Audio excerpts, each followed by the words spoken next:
POCSO కేసులో కేంద్ర మంత్రి బండి సంజయ్ కుమారుడికి సిట్ నోటీసుల వేళ బండి భగీరథ్ పరారీలో ఉన్నాడు అంటూ హైదరాబాద్ అంతటా పోస్టులు వెలిశాయి.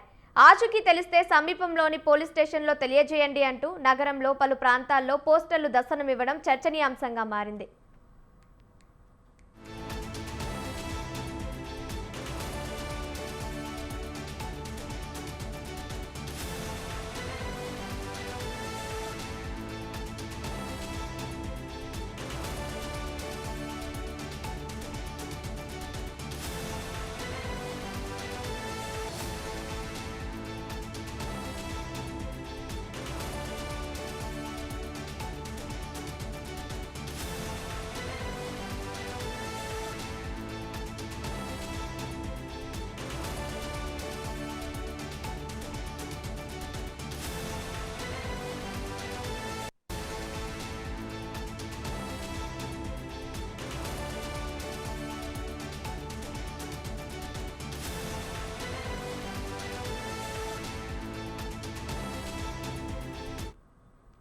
పోక్సో కేసులో కేంద్ర మంత్రి బండి సంజయ్ కుమారుడికి సిట్ నోటీసుల వేళ బండి భగీరథ్ పరారీలో ఉన్నాడు అంటూ హైదరాబాద్ అంతటా పోస్టర్లు వెలిశాయి.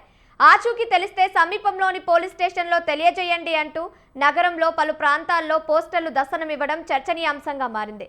రైట్గా ఇదే అంశానికి సంబంధించి మరిన్ని అప్డేట్స్ మా ప్రతినిధి అమర్ ఫోన్ ద్వారా అందిస్తారు. అమర్, చెప్పండి.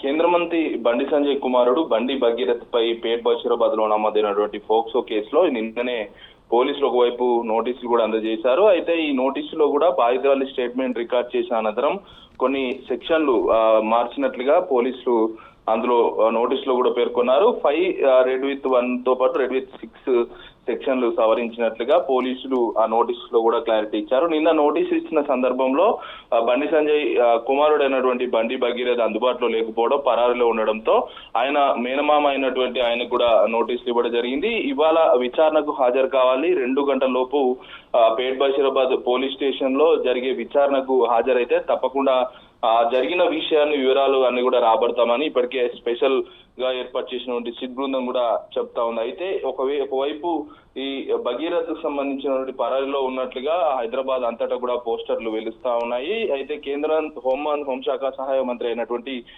బండి సంజయ్ కుమారుడు పోక్సో కేసులో నిందితుడు బండి భగీరథ్ కనిపించడం లేదంటూ కూడా చాలా చోట్లలో షేర్లింగంపల్లి, గచ్చిబౌలి ప్రాంతాల్లో ఈ పోస్టర్లు కూడా వెలిసాయి. ఈ ఆచూకీ తెలిస్తే వెంటనే సమీప పోలీస్ స్టేషన్ లో తెలియజేయాలంటూ కూడా ప్రస్తుతం ఈ పోస్టర్లు వెలవడంతో ప్రస్తుతం రాష్ట్ర రాజకీయాల్లో ఈ పోస్టర్లు హల్చల్ గా మారాయని చెప్పుకోవచ్చు. ఎందుకంటే కేంద్ర హోం సహాయక శాఖ మంత్రికి సంబంధించినటువంటి కొడుకే అబ్స్కాండింగ్ లో ఉన్నాడు. పోక్సో కేసులో కామన్ గా అయితే ఎవరున్నా నిందితుడు ఎవరున్నా కూడా అతని వెంటనే పోలీసులు అరెస్ట్ చేశారు. కానీ కేంద్ర మంత్రిగా ఉన్నటువంటి బండి సంజయ్ కి సంబంధించిన కుమారుడు కావడంతో అబ్స్కాండింగ్ లో ఉన్నారు. పోలీసులు కూడా బండి సంజయ్కి ఏకపక్షంగా సపోర్ట్ చేస్తున్నారన్న ఆరోపణలు కూడా వెలువస్తున్నాయి. ఈ నేపథ్యంలోనే మరి ఇవాళ ఒకవైపు పోలీసుల నోటీసుల నేపథ్యంలో విచారణకు బండి సంజయ్ కుమారుడు బండి భగీరథ్ హాజరవుతారా లేదా అనేది ప్రస్తుతం ఉత్కంఠ నెలకొంది. ఒకవేళ హాజరైతే మాత్రం పోలీసులు ఇప్పటికే బాధితురాలు వర్షన్ కూడా తీసుకున్నారు కాబట్టి బండి భగీరథ్ వర్షన్ కూడా తీసుకొని అసలు